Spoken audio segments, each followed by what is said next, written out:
जय श्री कृष्ण। अब ध्यान दीजिए, ये कलयुग कहां से आया? ये परीक्षित कौन थे? ये परीक्षित कौन थे? जिस बालक को भगवान ने उत्तरा के गर्भ में बचाया, जिस बालक को भगवान ने उत्तरा के गर्भ में बचाया, उस बालक का नाम है परीक्षित, जो अभिमन्यु का बेटा था। जैसे ही हस्तिनापुर में उसने जन्म लिया, परीक्षित ने जन्म लिया, तो वह बालक पालती मारकर बैठ गया और चारों तरफ देखने लगा। क्या देखने लगा? किसको देखने लगा? कि जिसने मेरी मां के गर्भ में मुझे सुदर्शन चक्र से बचाया, वह कौन था और है कहां इस भीड़ में? आंखों में, नेत्रों में आंसू है उस बालक के, उदास है, निराश है। परंतु जब श्री कृष्ण भगवान हस्तिनापुर में आए और जब उस बालक को भगवान ने गोद में लिया, तो वह खिलखिलाकर हंसने लगा। तब युधिष्ठिर जी ने वेदव्यास जी से पूछा कि मेरे जीवन में ऐसा बालक कभी नहीं आया, मैंने अपने जीवन में ऐसा बालक देखा ही नहीं। तब वेदव्यास जी कहने लगे, बोले कि यह तो गोविंद का परम लाडला भक्त है, इसका नाम है परीक्षित। अर्जुन जब द्वारिका गए थे और उनकी आंखों के सामने सब यदुवंशी मारे गए और श्री कृष्ण भगवान अपनी लीलाओं को समाप्त करके गोधाम चले गए, अपनी लीलाओं को संपन्न करके अपने धाम को जब चले गए थे, तो अर्जुन रोते लगे और अर्जुन का जितना तेज था सब नष्ट हो गया। ये बात जब पांडवों को मालूम चली, युधिष्ठिर जी, सहदेव, भीम और नकुल, माता कुंती को, द्रौपदी को जब ये बात मालूम चली कि हमारे प्राण वल्लभ कृष्ण, हमारे प्राण वल्लभ स्वामी श्री कृष्ण भगवान, जिसके बिना हम एक मिनट भी नहीं रह सकते हैं, हम एक मिनट भी जिंदा नहीं रह सकते, अपने धाम को चले गए। द्रौपदी जैसी पत्नी को हमने सुरक्षित पाया और सम्मानजनक पाया। दुर्वासा जैसे ऋषि के क्रोध से हम सुरक्षित रहे, वो हमें छोड़कर आज कृष्ण धाम को चले गए। तो कुंती भी धड़ाम से गिर गई और जमीन पर गिरी कि हमारा गोविंद तो चले गयो, हमारा गोविंद कृष्ण चले गयो। तो ऐसे ही कुंती का प्राणांत हो गया। पांडवों ने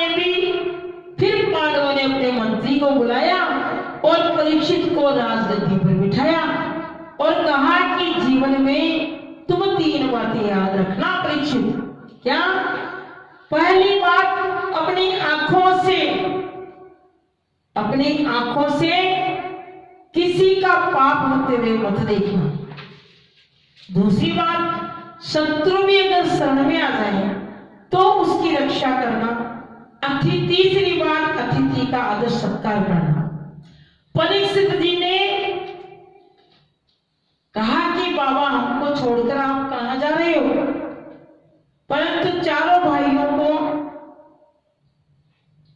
भाइयों ने हस्तिनापुर को छोड़ा और चलते चलते उनका प्राणांत हो गया। द्रौपदी का भी पतन हो गया। युधिष्ठिर जी ही भगवान के धाम को गए थे। सज्जनों, बांके बिहारी से अनवरत प्रीति बढ़ाओ, अपने इस जीवन को कृष्णमय बनाओ। यही है सार्थकता इस जीवन की। तेरी बन जाएगी गोविंद गुण गाने से, तेरी बन जाएगी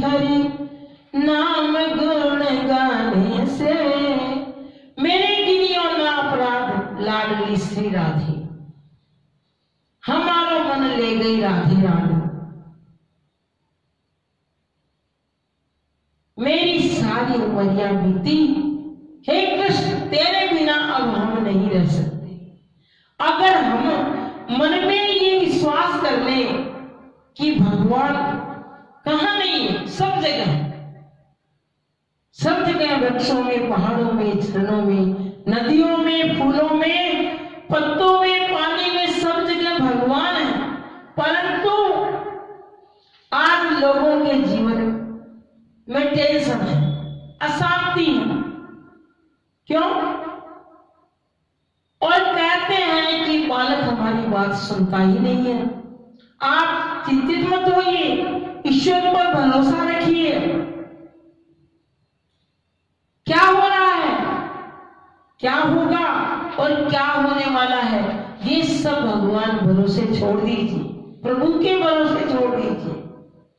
इसलिए मैं तो केवल सत्कर्म करूं, अच्छा कर्म करूं, समय का सदुपयोग करूं। वक्त निकल जाएगा तो हाथ कुछ भी नहीं लगेगा।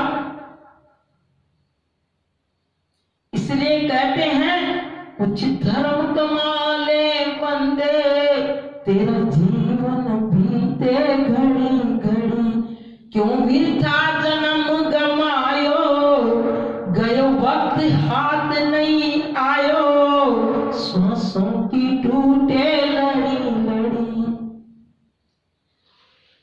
संसार में आकर केवल दो ही काम, एक तो भगवान राम जी का नाम और दूसरा हाथों से दान।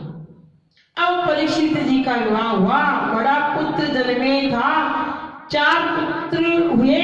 देखो पुत्र अगर 5 वर्ष का है, 5 वर्ष तक तो हम लालन पालन करते हैं, 10 वर्ष तक उसको ताड़ना दो,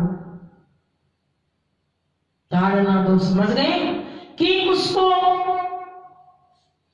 आप कुछ भी बोल सकते हो, कह सकते हो। जैसे ही वो 20 वर्ष का हो जाए, मित्र की तरह व्यवहार करो। आज प्रेम और स्नेह से ही सब बातें संभव है। किसी संत ने कहा है कि 3 घंटे भगवान के प्रवचन कीर्तन सत्संग निकालने चाहिए, परंतु आजकल व्यक्ति 3 मिनट भी नहीं निकालता है। एक घड़ी आधी में दुनिया तुलसी चर्चा राम की अनेक कोटि अपराध। केवल भगवान का स्मरण कुछ समय के लिए ही करो। अब परीक्षित जी परम तेजस्वी, तपस्वी, यशस्वी थे, संत के हित चिंतक थे, संतों के हित चिंतक थे। एक दिन उन्होंने बाबा पांडवों के खजाने में प्रवेश किया और जरासंध का जो सोने का, स्वर्ण का जो मुकुट था उसे पहन लिया और वन की ओर चल दिए। फिर क्या दृश्य देखा उन्होंने, एक पैर से एक बैल खड़ा है, एक पैर से एक बैल खड़ा है और गाय माता रुदन कर रही है। देखो ये बैल और कोई नहीं, धर्म है, और ये गाय माता पृथ्वी है। सतयुग में धर्म के 4 पैर थे, सत्य, दान, दया और पवित्रता। त्रेता युग में ये 3 रह गए, दया, धर्म और पवित्रता। द्वापर युग में 2 ही रह गए, दान और पवित्रता। कलयुग में केवल एक ही है, दान। पृथ्वी रूपी गाय को बैल रूपी धर्म समझाता है।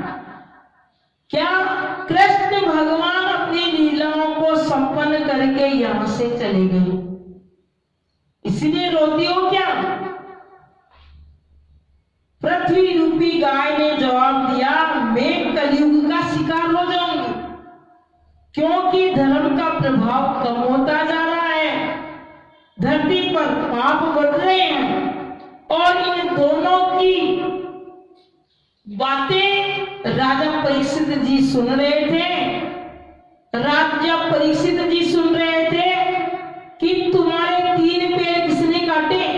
मैं पांडवों का पुत्र हूं, जिसने भी ये अपराध किया है, ये दुष्टता की है कि 3 पैर काटे हैं बैल के, उसे दंडित करूंगा, उसे छोड़ूंगा नहीं, उस व्यक्ति को नहीं छोड़ूंगा। इतने में क्या दृश्य देखते हैं, विशाल पुरुष जिसका चेहरा काला,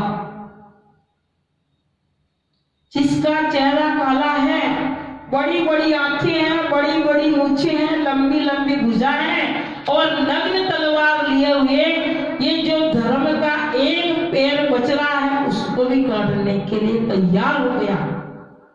सज्जनों, ये काला पुरुष और कोई नहीं, यह है कलयुग। राजा परीक्षित ने कहा कि तुम्हें शर्म नहीं आती एक जो पैर बचा हुआ उसको काटने में भी?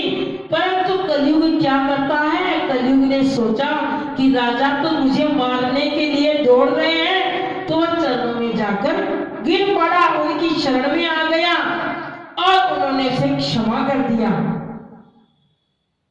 बोलिए कृष्ण भगवान की जय।